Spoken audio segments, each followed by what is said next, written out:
আসসালামু আলাইকুম ওয়া রাহমাতুল্লাহি ওয়া বারাকাতুহু। আমরা সাধারণত গুনহাকে দুই ভাগে ভাগ করি, বড় গুনহা, ছোট গুনহা। কিন্তু ইসলাম আমাদের শেখায় গুনহা ছোট হয় না, বান্দার অবহেলাই তাকে বড় করে তোলে। অনেক গুনহা আছে যেগুলো আমরা প্রতিদিন করছি, আবার ভাবছি এটা তো কিছুই না। আজ আমরা জানব এমন 7টি গুনহা যেগুলো মানুষ হালকাভাবে নেয়, কিন্তু কোরআন ও সহিহ হাদিস অনুযায়ী এগুলো ভয়ঙ্কর পরিণতি ডেকে আনে। ১. মিথ্যা বলা, ছোট মিথ্যা বলে অবহেলা করা। মিথ্যা বলার সময় আমরা প্রায় নিজেকে শান্ত করি এই বলে, আমি তো কাউকে ঠকাইনি, এইটা না বললে সমস্যা হতো। কিন্তু ইসলাম বলে মিথ্যার কোনো বৈধ সংস্করণ নেই, যদি না চরম প্রয়োজন বা শরীয়তের অনুমতি থাকে। একটি মিথ্যা মানুষের অন্তরকে ধীরে ধীরে কালো করে দেয়। আজ যেটা ছোট মিথ্যা, কাল সেটা বড় অন্যায়ের রাস্তা খুলে দেয়। এই সম্পর্কে পবিত্র কোরআনই এসেছে, নিশ্চয়ই আল্লাহ মিথ্যাবাদীকে সৎ পথে পরিচালিত করেন না। সূরা জুমার আয়াত ৩। এ সম্পর্কে হাদিসে এসেছে, মিথ্যা মানুষকে পাপের দিকে নিয়ে যায়, আর পাপ জাহান্নামের দিকে। সহিহ বুখারী ৬০৯৪, সহিহ মুসলিম ২৬০৭। এর আত্মিক ক্ষতি হল মিথ্যা ঈমানের আলো নিভিয়ে দেয়। ২. গীবত, সত্য বললেও পেছনে বলা। গীবতকে সবচেয়ে বেশি হালকাভাবে নেওয়া হয়, কারণ মানুষ ভাবে আমি তো সত্যই বলেছি। কিন্তু প্রশ্ন হলো, যাকে নিয়ে বলা হচ্ছে সে কি সামনে থাকলে খুশি হতো? গীবত সম্পর্ক নষ্ট করে, অন্তরে হিংসা জন্মায়, আর আমলগুলো নষ্ট করে দেয়, যেন আগুনে পুড়ে ছাই হয়ে যায়। এ সম্পর্কে পবিত্র কোরআনে এসেছে, তোমাদের কেউ কি তার মৃত ভাইয়ের গোশত খেতে পছন্দ করবে? সূরা হুজুরাত আয়াত ১২।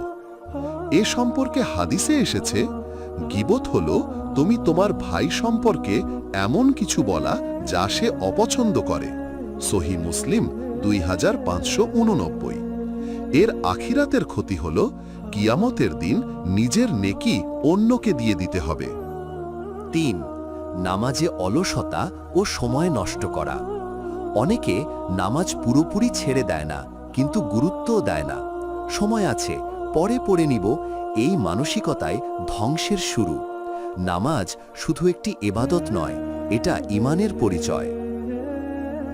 এ সম্পর্কে পবিত্র কোরআনে এসেছে, ধ্বংস তাদের জন্য যারা নামাজে উদাসীন। সূরা মাউন আয়াত ৪ থেকে ৫। এ সম্পর্কে হাদিসে এসেছে, বান্দা ও কুফুরের মধ্যে পার্থক্য হল নামাজ। সহিহ মুসলিম ৮২। এর আত্মিক ক্ষতি হল নামাজ দুর্বল হলে গুনাহ সহজ হয়ে যায়। ৪. হারাম দৃষ্টিতে তাকানো, এক নজর বনে অবহেলা। বর্তমান ডিজিটাল যুগে হারাম দৃষ্টি সবচেয়ে সাধারণ গুনাহে পরিণত হয়েছে। এক নজর থেকে শুরু হয়, তারপর মন আটকে যায়, শেষে অন্তর অসুস্থ হয়ে পড়ে। এ সম্পর্কে পবিত্র কোরআনে এসেছে, মুমিনদের বলো তারা যেন তাদের দৃষ্টি সংযত রাখে। সূরা নূর আয়াত ৩০ থেকে ৩১। এ সম্পর্কে হাদিসে এসেছে, চোখের ব্যভিচার হল হারাম দৃষ্টি। সহিহ মুসলিম ২৬৫৭। এর আত্মিক ক্ষতি হল হারাম দৃষ্টি দোয়া কবুলে বাধা দেয়। ৫. অহংকার, নিজেকে একটু বড় ভাবা। অহংকার সবসময় বড় আকারে আসে না, অনেক সময় এটা আসে কাউকে তুচ্ছ ভাবার মাধ্যমে, নিজের এবাদত নিয়ে গর্ব করার মাধ্যমে। ইবলিসের গুনাহ ছিল না, তার সমস্যা ছিল অহংকার। এ সম্পর্কে হাদিসে এসেছে, যার অন্তরে অনুপরিমাণ অহংকার থাকবে সে জান্নাতে প্রবেশ করবে না। সহিহ মুসলিম ৯১। এ সম্পর্কে পবিত্র কোরআনে এসেছে, নিশ্চয়ই আল্লাহ অহংকারীকে পছন্দ করেন না। সূরা নাহাল আয়াত ২৩। এর আখিরাতের ক্ষতি হল অহংকার জান্নাতের দরজা বন্ধ করে দেয়।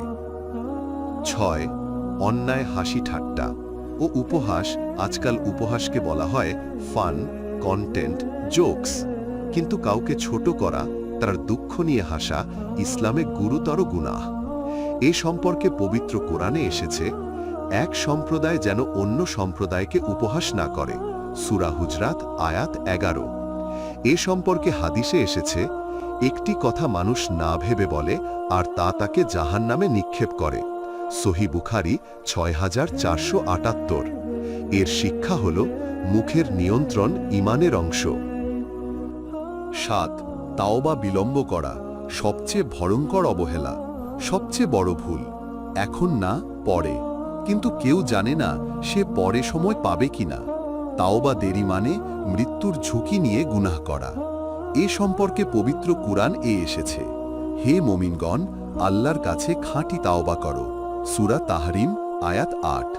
এ সম্পর্কে হাদিসে এসেছে, আল্লাহ বান্দার তাওবা কবুল করেন যতক্ষণ না প্রাণ কণ্ঠে পৌঁছায়।